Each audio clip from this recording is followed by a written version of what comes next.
আপনারা বিপ্লবের অংশীদার ছিলেন, আপনাদের ভূমিকা অত্যন্ত প্রশংসিত ছিল, কিন্তু আপনি একজন হিরো ছিলেন, কিন্তু আপনি এখন ভিলেন হয়েন না। ধন্যবাদ আপনাকে। গত বছর 4ই আগস্ট ছিল আমাদের আসলে অনিশ্চিত ভবিষ্যতের দিকে যাত্রা। আপনি দেখবেন যে মার্চ টু ঢাকা প্রোগ্রামটি 6ই আগস্ট থাকলেও আমাদের উদ্যোগেই বা বিএমপির উদ্যোগেই কিন্তু প্রোগ্রামটি একদিন এগিয়ে আনা হয়, 5ই আগস্ট করা হয়। এই 5ই আগস্ট করার কারণে এবং স্পটে কিন্তু ভাগ করা হয় বিভিন্ন জোনে, 10টা জোনে কিন্তু ভাগ করা হয় এই পুরা ঢাকা শহরকে। বিভিন্ন জায়গায় কারা দাঁড়াবে না দাঁড়াবে আমাদের সর্বোচ্চ অংশগ্রহণ ছিল। আমাদের যারা জাতীয়তাবাদী রাজনীতিতে বিশ্বাসী সকলে সেই জায়গায় মানে মনে হয়েছিল যে একটি মানুষজন যে হাসিনার এগেনস্টে সারা বাংলাদেশ এক সূত্রে গেঁথে গিয়েছিল, কিন্তু এই সূত্রটা গাঁথা হয়েছিল কিন্তু অনেক আগে। আপনার 2024-এর 7ই জানুয়ারি ডামি নির্বাচন কিন্তু প্রায় 95% মানুষ বয়কট করেছিল আমাদের ভারপ্রাপ্ত চেয়ারম্যান জনাব তারেক রহমানটাকে সাড়া দিয়ে।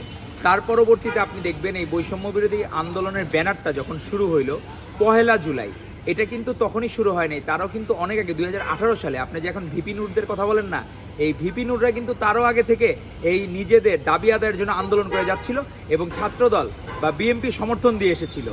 পরবর্তীতে এই বৈষম্যবিরোধী ব্যানারে যখন আন্দোলন তুঙ্গে উঠল, আমাদের কিন্তু 17ই জুলাই আপনি গত বছর কিন্তু আমাদের সিনিয়র লিডারদের মধ্যে বিএমপির সিনিয়র যুগ্ম মহাসচিব অ্যাডভোকেট রুহুল কবির রিজভী আহমেদকে কিন্তু প্রেস ক্লাবে কালো পতাকা মিছিলের যখন প্রাক্কালে তখন তাকে কিন্তু গ্রেফতার করা হয়, অ্যারেস্ট করা হয়। তারপর নজরুল ইসলাম খান থেকে শুরু করে বাকিদেরকেও অ্যারেস্ট করা হয়।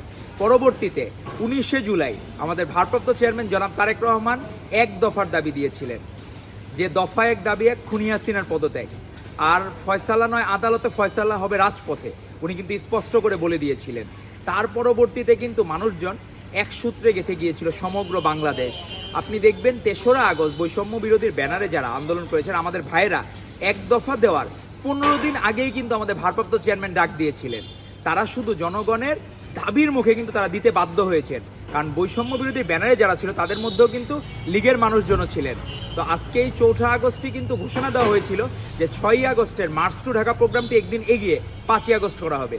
এবং 5ই আগস্ট মানুষজনের যে স্রোত ভাঙা, আসলে সেই দিন যে একটা ছিল, মানুষের আবেগ ছিল, সেটি ভাষায় প্রকাশ করার মতো না। আপনি সকল ভাষা মনে হয় থেমে যাবে এই 24-এর গণ অভ্যুত্থানের 5ই আগস্টকে ব্যাখ্যা করতে গেলে। পৃথিবীর সকল ভাষা এখানে বাকরুদ্ধ হয়ে যাবে, আপনি সেখানে ভাষার শব্দ ভাণ্ডার সব শেষ হয়ে যাবে। তারপরেও 5ই আগস্টের আবেগকে আপনি কোনোভাবে ব্যাখ্যা করা যাবে না। প্রত্যেকটা ঘরে আমার ভাই বোন মা সকলেই কিন্তু বাইরে বেরিয়ে এসেছিল 5ই আগস্ট, তার আগেও বের হয়েছিল।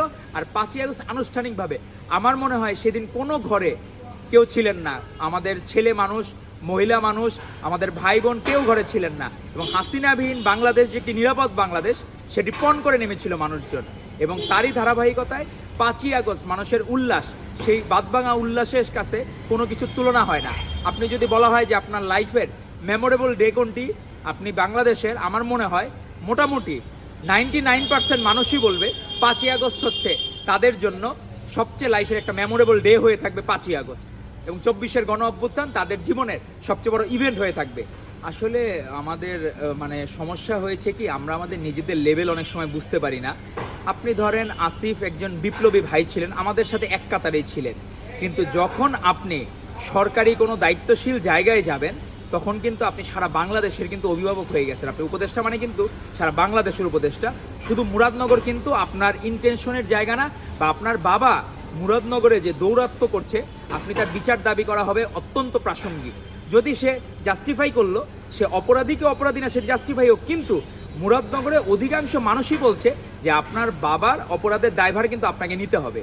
এবং আপনি কিন্তু এই বিপ্লবে আপনার অংশীদারিত্ব ছিল, কিন্তু আপনার মধ্যেও যদি বা আপনার বাবার মধ্যেও ফ্যাসিবাদী আচরণ চলে আসে তাহলে মানুষ কিন্তু হাসিনা এবং তাদের পরিবারকে যেভাবে ঘৃণার পাত্র হয়ে গেছে তারা বাংলাদেশের মানুষের কাছে, আপনারাও কিন্তু অচিরেই ঘৃণার পাত্র হয়ে যাবেন।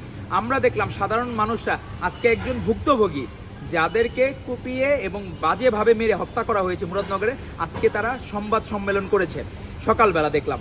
তো এই ঘটনাগুলো আপনি যদি সত্যিকার অর্থে আপনি জাস্টিফাই করেন নিজেকে, আপনি বলেন যে আমার এই জায়গায় কোনো ইনভলভমেন্ট নাই, আপনি বলেন, এবং আপনি আপনার বলেন যে আমার বাবা যদি ন্যূনতম অপরাধ করে থাকে আমি তার বিচার চাই, আপনি একবারও কেন বলছেন না?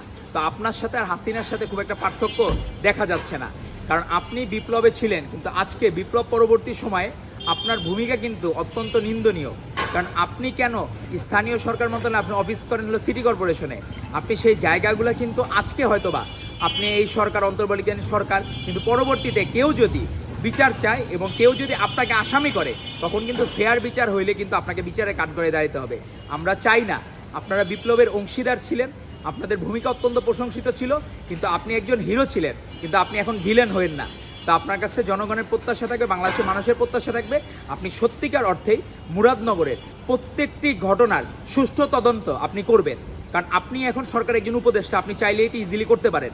গভর্নমেন্টে আপনার মিনিস্ট্রি আন্ডারে, স্থানীয় সরকার, যুব ক্রীড়া সব কিছু আপনার আন্ডারে, আপনি চাইলে কিন্তু প্রত্যেকটি ঘটনার, মুরাদনগরের ঘটনার সুষ্ঠু বিচার কিন্তু আপনি দাবি করতে পারেন। এবং আপনারই অবশ্যই উচিত যে একজন বিপ্লবী নেতা হিসেবে আপনি নিজে উদ্যোগ নিয়ে এগুলো